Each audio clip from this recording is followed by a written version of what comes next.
You would think that sitting down face to face with someone, looking them right in the eye, is the absolute best way to figure out who they really are. But here is a wild historical paradox for you. The people who spend the most time trying to read someone's intentions in person are often the ones who get completely and utterly fooled. Welcome to this explainer, where we're going to unpack Malcolm Gladwell's fascinating insights into why we so disastrously fail to understand the people we don't know. Let's start right off with that powerful contradiction. Why is it that the people who spent actual time in a room with Adolf Hitler got his intentions so entirely wrong? It sounds completely backward, right? We're taught from a young age that to really know someone, you have to look them in the eye. But as it turns out, history tells a very different story. Take a look at this comparison leading up to World War II. You have British Prime Minister Neville Chamberlain, who decided he needed to assess Hitler's true intentions firsthand. So in 1938, he endures this grueling trip to Germany to literally sit down and have tea with Hitler. He observes his demeanor, gets the famous double handshake, and then Chamberlain actually writes to his sister saying he felt he had looked into Hitler's soul and saw a man he could trust. He was completely fooled. Meanwhile, Winston Churchill takes a totally different approach. He refused to ever meet Hitler. Instead, he just sat in his study in London, read Hitler's book, and watched the brutal militarization of Germany from a distance. Because Churchill stayed far away, he was totally insulated from Hitler's charismatic interference. He saw the absolute truth, a duplicitous dictator. The guy with all the face-to-face interaction was deceived, while the guy who kept his distance was right. So, today, we're diving straight into the core lessons from Gladwell's book, Talking to Strangers. We are going to uncover the deeply flawed everyday strategies we rely on to translate a stranger's words, expressions, and intentions. Here is our roadmap for this explainer. First, we'll look at the default to truth. Then, the illusion of transparency. Third, we'll explore coupling and the power of context. And finally, we'll apply these three frameworks to the tragic real-world case of Sandra Bland to see exactly how these misunderstandings play out. All right, let's jump right into our first massive blind spot, the default to truth. This comes directly from the brilliant research of psychologist Tim Levine. Levine coined what he calls the truth default theory. This is our evolutionary human operating system, basically assuming that the people we're dealing with are telling us the truth. We are literally hardwired to believe others. And here's the crucial takeaway. We don't do this because we are just incredibly gullible. We do it because assuming honesty is an evolutionary necessity. Think about how completely exhausting daily life would be if you didn't default to truth. You'd constantly wonder if the barista was poisoning your coffee. You'd never hand your paycheck to a bank teller, assuming they were just going to pocket it. Society literally only functions because we inherently trust each other. But the hidden cost of this highly efficient communication system is that occasionally we become incredibly vulnerable to lies. You know when there's a massive fraud and everyone asks, how did they not see the red flags? Well, look at Harry Markopolos. He was the highly skeptical, numbers-driven financial analyst who caught Bernie Madoff's massive fraud years before anyone else. He saw the lies because he absolutely did not default to truth. But Markopolos wasn't living a happy, normal life. His extreme paranoia caused him to carry a gun and constantly fear for his safety. He was right, but he was isolated and terrified. Contrast him with Graham Spanier, the highly trusting former president of Penn State. When hints of the horrific Jerry Sandusky scandal emerged, Spanier totally failed to see the reality happening right under his nose. Why? Because he acted like a good community builder. He defaulted to trusting his colleagues, which caused a catastrophic blind spot.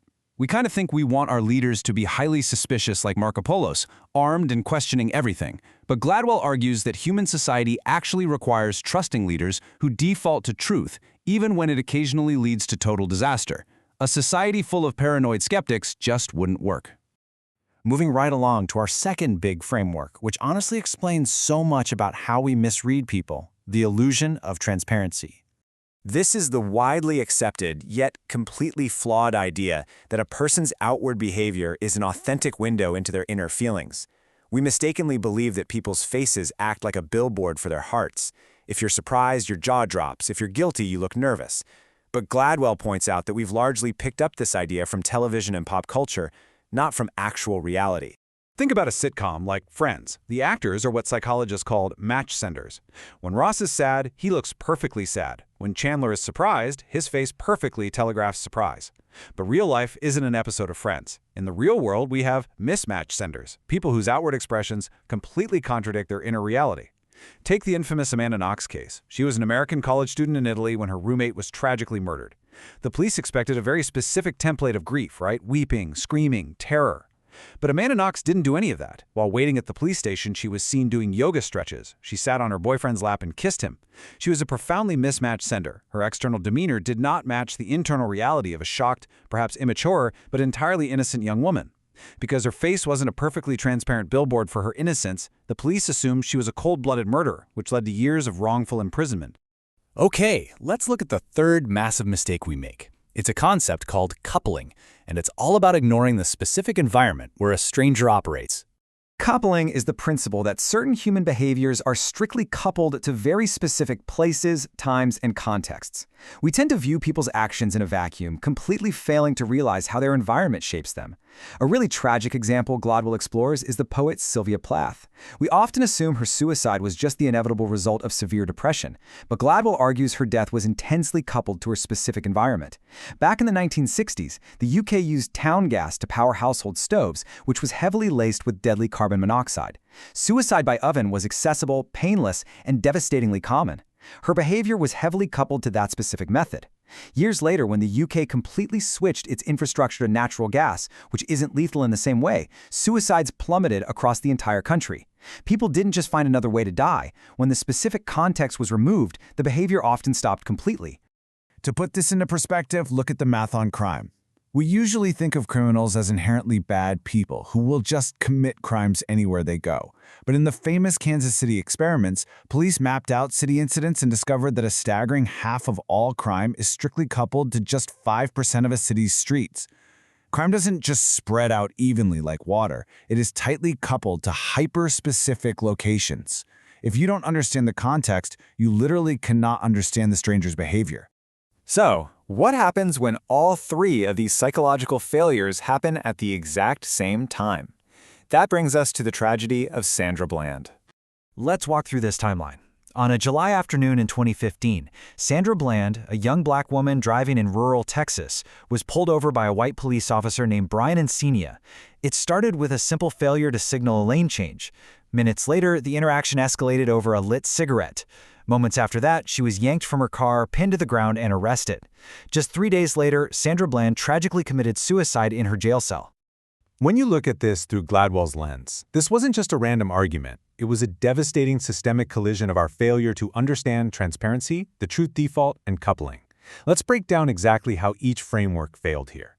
First up, the transparency failure. Officer Encina expected Sandra Bland to act a certain way. Submissive, deferential, calm. Instead, she was irritated and stressed about being pulled over for something so incredibly minor.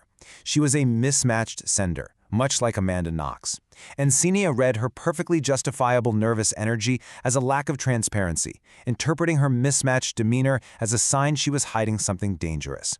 Then we had the truth default failure. Officer Encina was actively trained by his police department to abandon the natural human default to truth.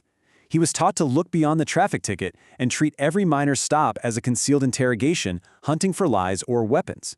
By explicitly training police to assume everyone is lying, the fundamental human trust required for a basic interaction is destroyed before a single word is even spoken. And finally, the coupling failure.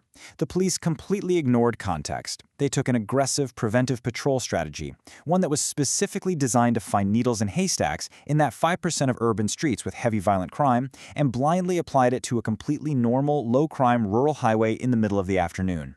They uncoupled the tactic from its necessary environment, leading to a disastrous mismatch of policing and reality.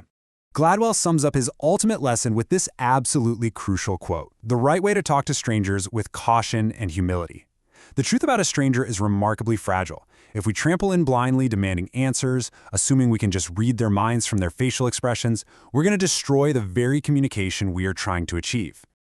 So how do we actually use this in our everyday lives? First, accept the limits of your perception.